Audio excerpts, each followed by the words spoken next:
of him, the family that he has. Napaka-thankful namin kasi mababait sila. Nakita ko na puno ng pagmamahal. Kahit minsan, sabi ko, may time kasi na naging depressed yung kuya namin, hindi niya pinapakita sa amin. Pero alam ko, pero nandun yung family niya, full support, lalo na sa in-laws niya.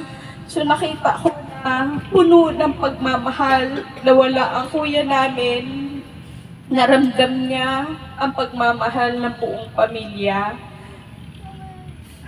Kaya, nung maliliit pa kami, alala ko college ako noon.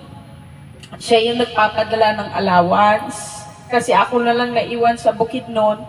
Tinapos ko yung pag-aaral ko. Then after graduation, sabi niya, punta ka na sa Maynila.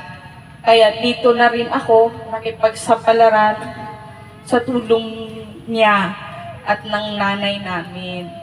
Kasi siya din yung naghirap sa tatay namin na naging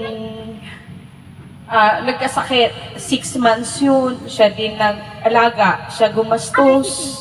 Shoulder niya lahat. Ganun siya. Ayaw niya na maghirap kami. Gusto niya, hanggat kaya niya, aakuin niya lahat. Ganun siya sa amin.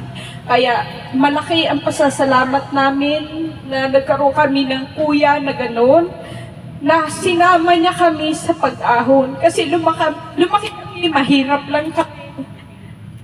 Yung parang, you have to struggle para mabuhay.